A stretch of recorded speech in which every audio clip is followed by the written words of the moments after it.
Hello bachcho, welcome to Boom Academy.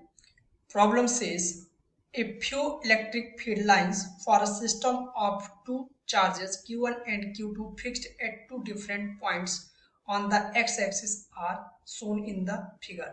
These lines suggest that these lines जो given है इनकी वजह से क्या होगा वो हमें यहाँ पर समझना है. थोड़ी से मैं डायग्राम में करेक्शन करूँगा, ठीक, क्योंकि अगर ये निगेटिव यहाँ पर फील्ड लाइंस क्या हो रही हैं, टर्मिनेट हो रही हैं, तो ये इधर की तरफ नहीं इधर की तरफ होगी, ठीक है, ऐसे कुछ थोड़ी से गलत हो गया है डायग्राम.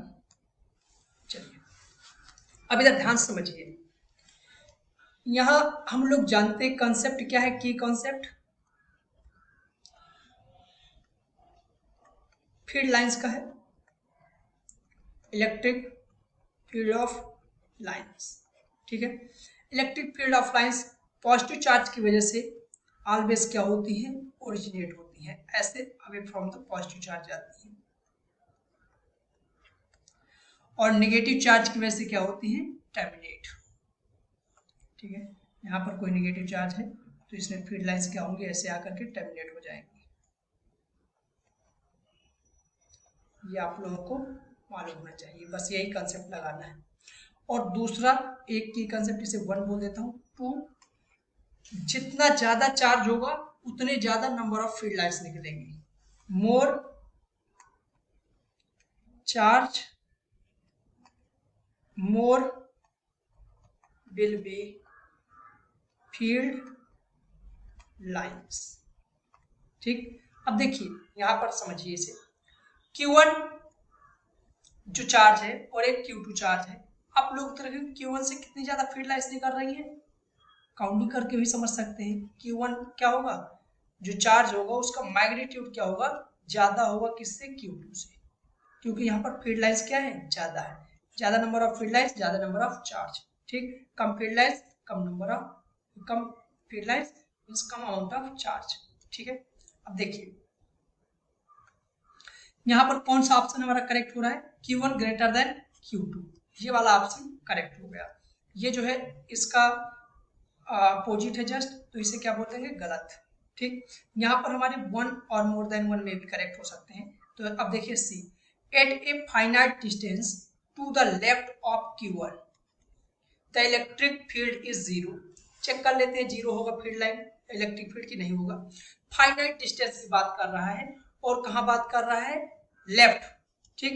ये है Q1 का लेफ्ट.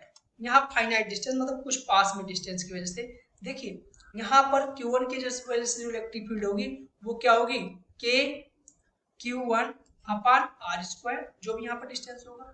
इस Q2 की वजह से जो इलेक्ट्रिक फील्ड होगा उसकी डायरेक्शन भी यहाँ पर देखते जाना है हमें, ठीक है.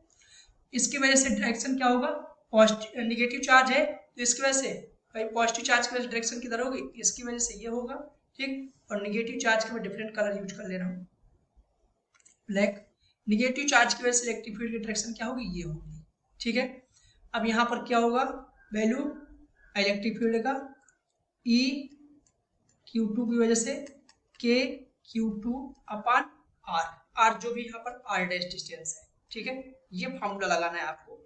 अब यहाँ ध्यान सुनिएगा, बोला गया है फाइनाइट डिस्टेंस, फाइनाइट डिस्टेंस के लिए यहाँ इलेक्ट्रिक फील्ड जीरो होगा क्या, देखिए ध्यान सुनिए. R डैश क्या है, बहुत ज्यादा, ठीक है. R डैश क्या है, ज्यादा है, और Q2 क्या है, कम है, ठीक है. यहाँ पर क्या है, R कम है और Q1 क्या है, ज्यादा है. तो आप खुद सोचिए कि इसका जो मैग्नीट्यूड होगा किस वाले का, Q1 का, प्लस Q1 चार्ज का, प्लस माइनस बोल दिए, प्लस Q1 बोल दो सिर्फ, इसका मैग्नीट्यूड क्या होगा, ज्यादा. तो फाइनाइट डिस्टेंस में यहाँ इलेक्ट्रिक फील्ड जीरो हो सकती है क्या, नहीं, फाइनाइट डिस्टेंस के लिए, इन्फिनिटी के लिए नहीं है. इन्फिनिटी में तो जीरो दोनों साइड हो जाएगा, बट यहाँ फाइनाइट डिस्टेंस में क्या होगा, ये जीरो नहीं होगा, ठीक है. इधर बात कर लेते हैं, इधर यहाँ फाइनाइट डिस्टेंस में कोई पॉइंट P ले लेते हैं. इसकी वजह से नेगेटिव वजह से इलेक्ट्रिक फील्ड क्या होगा, इधर की तरफ, तो मैं यहाँ लिख रहा हूँ electric field due to Q2 charge, ठीक. ये क्या होगा, मैग्नीट्यूड क्या है यहाँ पर, कम है, K Q2 है मैग्नीट्यूड, और डिस्टेंस क्या है, कम है, आर इस पर डिस्टेंस क्या है यहाँ से कम है, तो इसका थोड़ी मैग्नीट्यूड क्या होगा, इस साइड की अपेक्षा यहाँ पर थोड़ी सी बढ़ा हुआ नजर आएगा। ठीक है, अब बात करते हैं सेकेंड पॉइंट। इसकी वजह से देखिए, इसकी वजह से Q1 की वजह से electric field obviously positive charge से ऐसे होगा, तो E Q1 की वजह से क्या आ जाएगा हमारा, E Q1 की वजह से आ जाएगा, इसे थोड़ी सा हौच पौच हो रहा है, ऊपर लिख लेते हैं हम लोग, यहाँ पर गैप है ना, स्पेस है, तो वहां पर लिख लेते हैं।